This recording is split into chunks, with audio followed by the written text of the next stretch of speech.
Sarah here today for UK Scrap Addicts, and apologies for the state of my hands. They're absolutely covered in ink. I've been doing rainbow stuff, so I'm just covered. So for this month we have a theme of clustering, and as always there is a sponsor who is offering a prize. So if you want to join in the challenge, this month's challenge is to create a project that contains 3 clusters. Once you've completed that, you just upload it to the UK Scrap Addicts Facebook group, and you could be with a chance of winning a prize from our sponsors this month, who are Thompson's Crafts, who are also generously offering a 10% discount from their store. So if you want to join in, grab yourself some bargains, then just check out the links below where you'll be able to find out all the details you need for that. So to begin with, for my layout, I have started off with my background and a bit of mixed media. I'm using a multi-medium paper here, which means that it won't warp as much, and as I'm adding a lot of water to this to get this effect. What I've done is first of all added lots of water in a vague splash shape. Then on top of my water I've added my ink sprays, which are dilutions, and what I've done is I've just got them in that palette and they just dried out from the last time I used them, and all I've done is reactivated them with water and then added them onto my layout. I'm coming in with my photo there, which is of my little boy splashing in a puddle, and just checking that there is some of the background peeking out the sides of the photo, because quite often I'll do a mixed media background and then it just gets completely covered up by my photo. So I'm just bringing it in every now and then just to check that it is going to show through. And just for a little bit of extra interest, I added a little bit of the cut grass dilutions ink spray as well, which then mixed with the tealy Calypso teal colour and just creates a bit more of a swirly effect around the bottom of the puddle type splash thingy. So now that I'm happy with that, I've just left that to one side to dry, and I'm coming in with my papers now to create my cluster around my photo. I'm using my Mind the Scrap August kit. I'll leave a link below for that as well. It's a UK kit club if you want to go and check them out.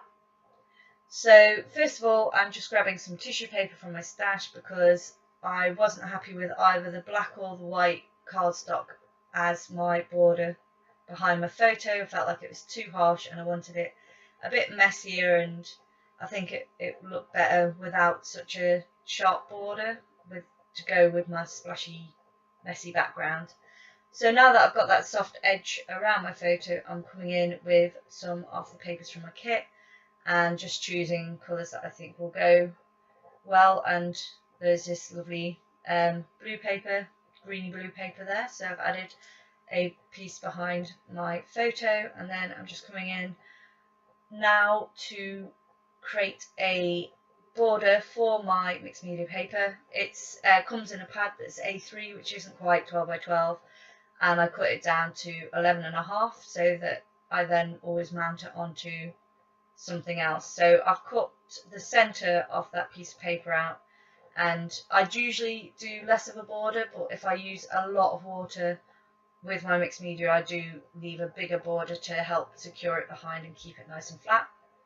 So I've used the centre of that piece of paper. Then I've come in with some of that shiny teal paper, which is absolutely perfect match for my mixed media in the background, and I've added a layer of that. And then this is just some super cheap foam from Hobbycraft in a big, you get a big pack of it, dead cheap, and I'm just adding some of this double-sided tape because my ATG gun has run out of tape and I need to get some more tape for it because I hate peeling off the backing on this. It just slows me right down. So yeah, I'm just peeling off the backing and then choosing where I want to put my photo, and I do end up putting it higher than I originally planned just because I like the way the ink had mixed together at the bottom. I didn't want to cover up all of that there, so I've left that so you can see a bit more of the mixed media underneath.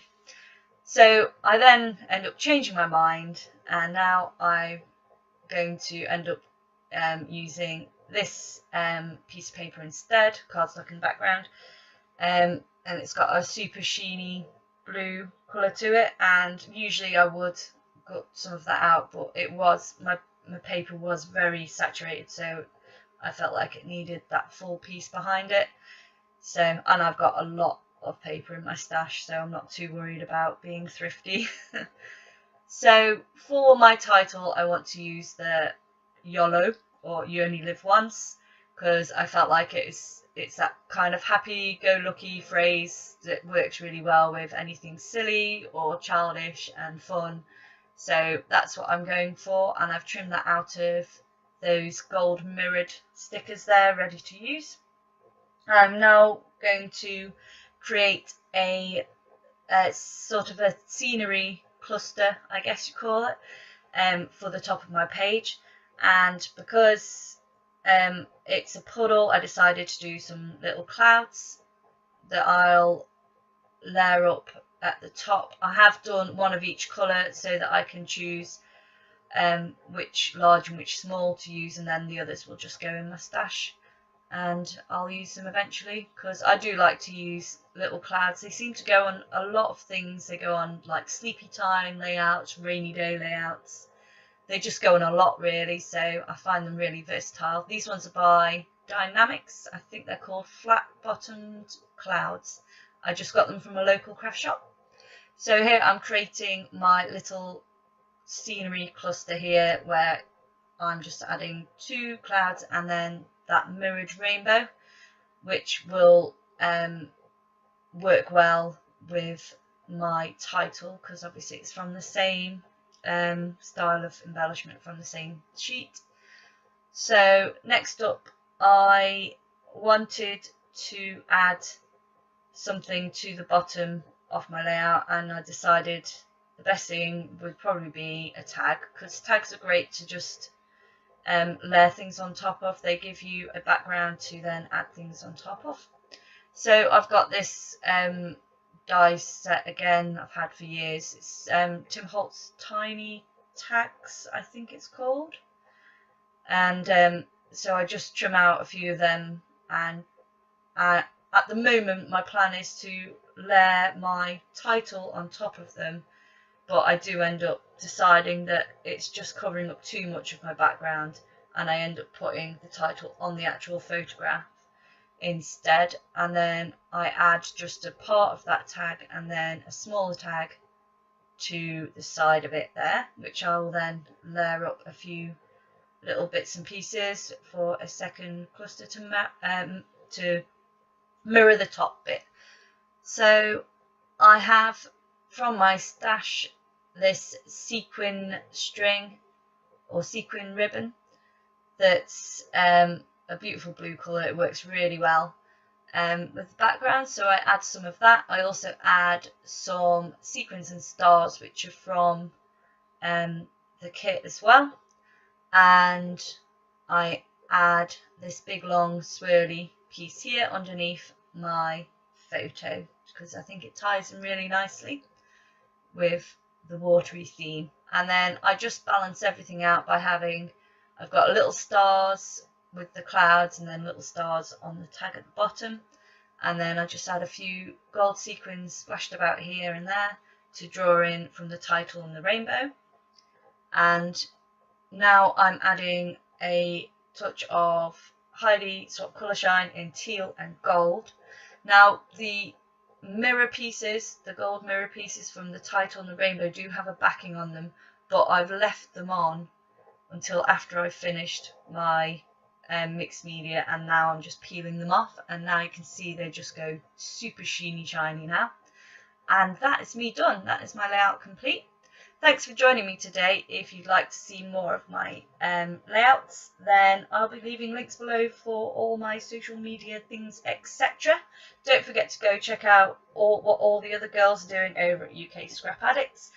And here's some close-ups. Have a great day. Bye!